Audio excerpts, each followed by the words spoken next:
Hello, hello, hello. It's your girl, She Nurses. I nurse, that's what I do. But I'm going to bring y'all that tea too. Y'all already know. So, this is a video I've been dreading to do because I know it's going to take me longer than usual. Because I want to talk about the interview that Reid did on Conscious TV channel. Let me say this before I get into my unsolicited opinion about the interview. I see more players than joined, the other team or whatever, and I really don't care. It don't matter. It is what it is.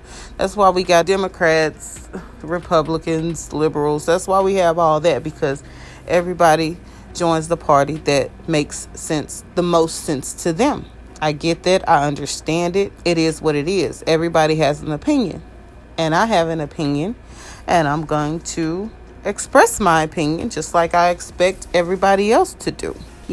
I don't believe that Daryl is stalking anybody. What I see is someone who is studying their opponent, and that's what you do. All is fair in love and war. That's the old saying, right? If you're fighting somebody, if you're doing anything against another team, what are you going to do? Just like they do in football, right? You're going to watch videos. You're going to watch plays. You're going to understand where you messed up at. You're going to understand how the opponent was able to defeat you in that last game.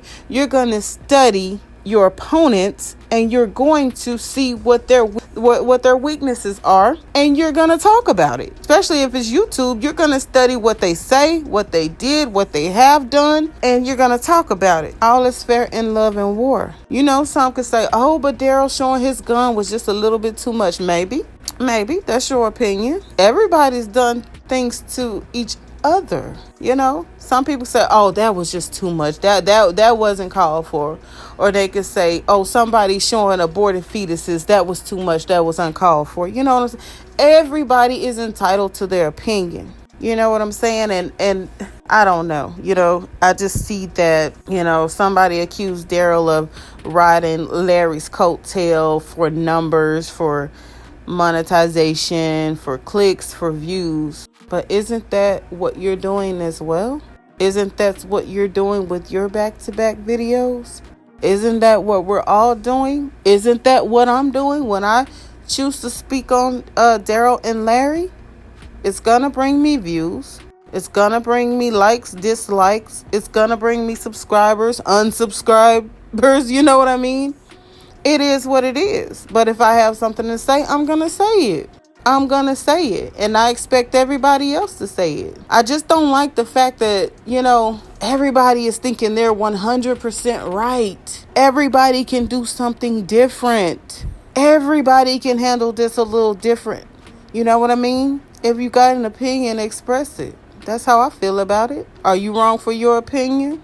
You don't think so? Is Daryl, Marcellus, the 18 wrong for their opinion? Am I wrong for my opinion? I don't think so. It's how I feel. It is what it is. It is what it is. Everybody's Googling and looking up things on each other. But what he's doing is stalking? Make it make sense. Everybody's Googling information on each other. I just don't get it. I don't get it. I'm trying my best to understand it. How can he be wrong if you're doing the same thing? How can it be so bad if you're doing the same thing? I don't know. I may have to turn my comments off for this one, because I ain't trying to be fighting with nobody in the comments. I'm not. I just want to express my opinion. That's what we do on YouTube. That's what we do.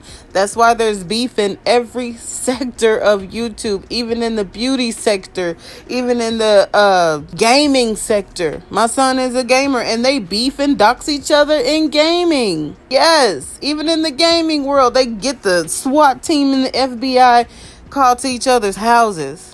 It's ridiculous. And if you guys did not see what I thought about Kobe Mitchell, it's in my celebrity touch and go news. When I talk about celebrities, I'm just gonna touch and go. That's it. That's what that's gonna be called. I'm just saying, that's why, we have content creators, we have our own channels, so we can express how we feel. Everybody does it. Now, let's get to why I came on now. So, I didn't listen to the full video. I listened to what was played on Darryl Moore's channel. regarding the Larry Reid interview with Conscious TV. And this is what I think about that. Larry, I see that you look up to Latasha K. You watch her quite a bit. And I've been in Latasha K's bushes at least a couple of times where I've seen you, super chat 99.99 with your little message in there. I see you. So I can see you look up to her. I can see you trying to get there with the numbers and everything. Nothing wrong with that. Nothing wrong with, wanting to expose yourself to thousands of people in the super chat to get those numbers, possibly pull some of those subscribers. I get it. But if you really want to be the Latasha K of the entertainment leg of the church, why don't you just take the whole book? Why don't you just take her whole black book? Because one thing I could say about Latasha K, she stands in her shit. Nobody can deny that when it comes to Latasha K. Right, wrong, indifferent, going against everybody else, she stands in her shit. We can say that. Even when people try to roast Latasha K with her own, history, her own juvenile history of being, in the juvie system and getting in trouble with the law, Latasha K still came back and told her own shit. Can't nobody tell it better than you, right? She did that time and time again. She like, oh shit, y'all ain't finna blast me with my own shit. I can tell it. Here it is. And even had her own mug shot up there. You know what I mean? Time and time again. So that being someone that you look up to, do you understand how she got to almost 1 million followers? Do you really understand? So my thing is, if you are being accused by 3 different individuals of something that violates someone's human right, why didn't you get on? If you didn't want to do it on your platform, why didn't you get on Conscious TV's platform and talk about what you've been accused of? And I understand what you're doing, because Latasha K does the same thing. When she want to talk her shit, bullshit around a little bit, and at the same time helping a fellow YouTuber, she'll jump on the Wiley Show's channel and do just that. And it brings him the numbers that he wants. It gets them the exposure that he wants. 2 for 1, right? And she's not on her platform, being controversial, if you know what I mean. So if you didn't want to do it on your own channel, if you chose to do it, why would you totally ignore what you have going on in the background and choose to talk about your molestation rather than what's being talked about in the media? Oh, Conscious, that would have got you some numbers right there, baby.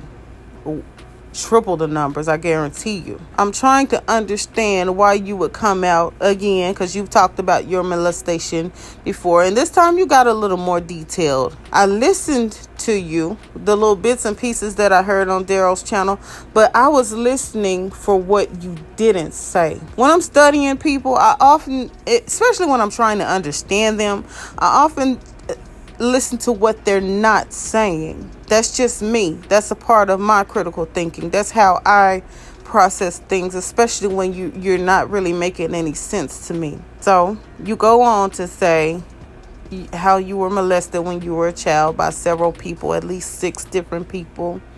I do believe that's what you said. One being a third cousin, and whom you eventually developed feelings for, fell in love with, or grew to love, and y'all essentially had a relationship, an ancestral relationship with each other. Now, you totally ignored what you're being accused of, and you decided to talk about yourself. Again, you said, I choose not to name my violators. I choose not to name them. So I'm like, are you subliminally telling your accusers that, hey, I was violated too?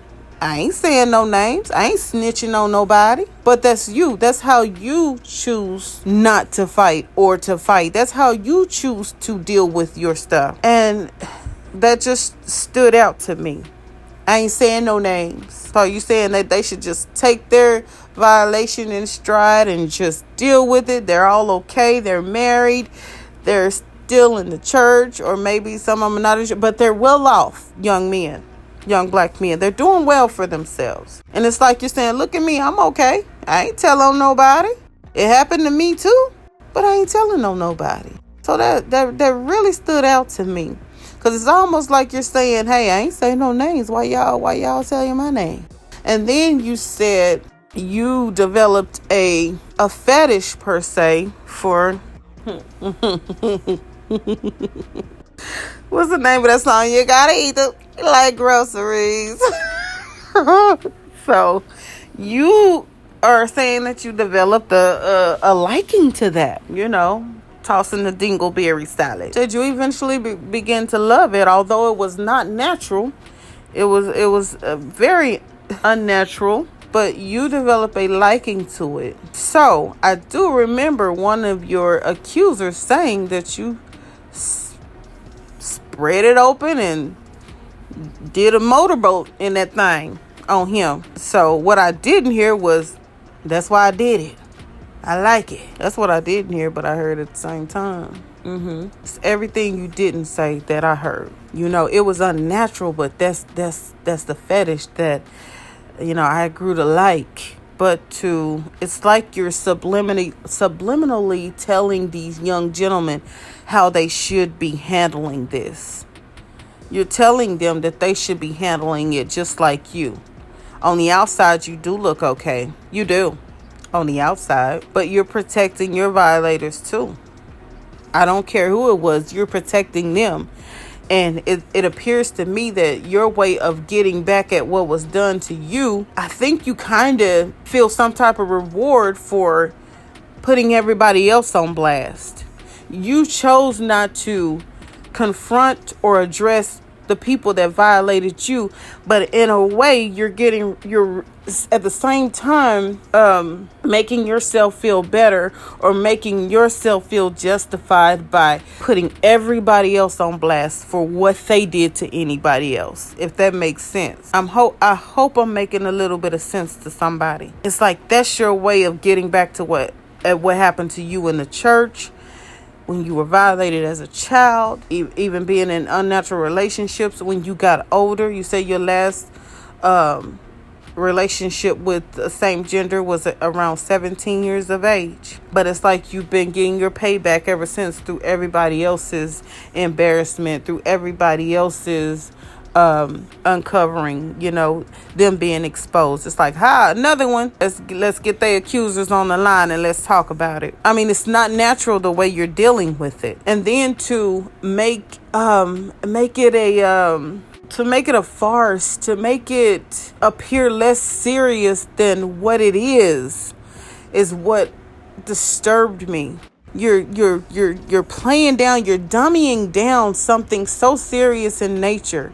It's people that are subscribed to you. It's people that are watching you that have been violated as well. I'm pretty sure they're not joking about it. Maybe that's your way of dealing with it, but that probably rubbed a lot of people the wrong way. You're so nonchalant about it. No, you just like, oh, he's a eat my. You know what I mean? Like, I don't understand that. Talking about something serious is sitting down like Daryl did with Jimmy Battles. They were sitting down in a serious environment talking about a serious situation. I need you to be serious like that when it comes to you and what happened to you. I need you to be as serious as Kobe Mitchell was when he was putting that funeral home on blast that didn't pay him for doing that funeral. I need you to be serious, more serious. You know what I mean? I need you to be as serious as Daryl Jackson's wife was when she was slaying them demons with that plunger on that pulpit, wherever she was. I need you to be serious like that, because that was something serious, okay? I need you to be as serious as the baby was when somebody threw that shoe at him and he did that strong shoulder lean and he was able to dodge that Adidas. I need you to be serious like that when it comes to your situation, okay? Don't play it down. Everybody can't tell their story like that. Everybody can't Can't make it to be like you on stage doing a comedy show or something. That's what I felt like it was. I really did. And then for you to say, oh, my daughter in here. No, I need for you to hear this. I'm telling you what, if my dad had did me like that, I would have been hurt. Because now your trauma is now my trauma, and I'm underage. I wasn't ready to deal with nothing like that when I was in high school. I was not in a mind frame to deal with something like that. If that had happened to my dad, I would have been up at night tripping. Like, God dang, somebody made my daddy eat dookie. Just like that. Dang, somebody really made my daddy just pick him out of his hairs and just chew it and swallow it. Oh my God. Like, that would have disturbed the hell out of me. That was not the correct way of doing anything. Don't force don't force me to listen when you don't even know if I'm ready. Did you pull her to the side and say, look, I'm going to talk about my molestation tonight? Are you ready to hear some details about it, or are you not quite ready? Would you rather talk to me privately about it, or would you rather come to me when you're ready to hear about it and you just ask me questions and I'll answer as you're able to handle it? Something. And my dad, God rest his soul, he probably would have never even told me about it. I was a daddy's girl. Can't picture nobody hurting my dad, forcing him to do something and it's just so traumatic like that. And we supposed to be family, and you done turned it into a whole relationship. Like, no, I don't want nobody hurt my daddy. Like, don't force me to sit here and watch you on camera. Now my friends know I'm in the room with you. Like, you may have access to their internet and what they watching. You might have like parental supervision on your children's stuff, but they friends don't. Hey, they can look at it and tell them, be like, girl, are you checking on your daughters? Are they okay? Do they have a therapist? Do they need one? Did you ask them? I just don't like the way that happened. That shouldn't have never happened like that, And even if you ask your child, just because they know, probably have an idea of what you're dealing with, they're still going to be in protective mode. Even if you go in that room and be like, baby, you okay? They might lie and say, yeah, daddy, I'm good. Dude, I'm straight. My kids have a way of fooling me all the time. They can act so happy and bubbly and can be the total opposite just because they don't want me to be sad. They don't want me to be down. They'll lie about how they really feel about it. Oh, I'm cool. I'm Gucci. What you talking about? Kids are great actors and actresses. You know what I mean? They can make you think they're okay. They can play it off. But are they really okay? Get a professional person anyway to talk to them. Somebody that won't tell you what they're talking about. Somebody that won't tell you what they're talking about in private with a counselor. Do that for them. You know what I mean? If you don't want to tell on your violators, you don't want to say no names, you still choose to protect them years later, that's fine. Hey, your choice. But don't make it a lighthearted situation when it's not. That left a bad taste in a lot of people's mouths. It really did. Be serious about it. Because it was serious when it was happening to you. I know it was traumatizing when it happened to you. You can say, oh, I'm good now. I ain't told on nobody. I'm blasting people now every day. Yeah, it was distasteful. I really wouldn't have much to say if you would have at least been more serious about it. And even if you were trying to just make it more playful in nature, just so it's not so serious, maybe you can't handle serious like that. But I've seen you in more serious conversations when I used to follow you. I've seen you get serious before. I have. But that's just what I have to say about it, you guys. And I just felt like it was distasteful, and it could have been done a completely different way. With your actions, Larry, I just feel like you're listening to too many people right now. You got too many people on your PR team right now, because it's just so left and right. I mean, far left and far right what you're doing. You need to stick to one person, that one professional, experienced PR person that can give you advice on how to handle everything, instead of doing all of this outlandish stuff when it comes to you and what you've been accused of. Stick to one person. Stop listening to everybody and doing all this different stuff. Get you one person for the legal stuff, one person for the personal stuff, however you want to do it. You need less people in your ear. Don't get advice from everybody. I'm just saying, if it were me, that's how I would handle it. I wouldn't be listening to all these different opinions, because everybody would handle it differently. Every person would handle it the same situation. Each person you talk to would handle it slightly different. So you got to stick to one person, just because to me it just appears like you're just talking to too many people. It's just too much. Go ahead and pull Latasha K. Hit it head on. Let's see it.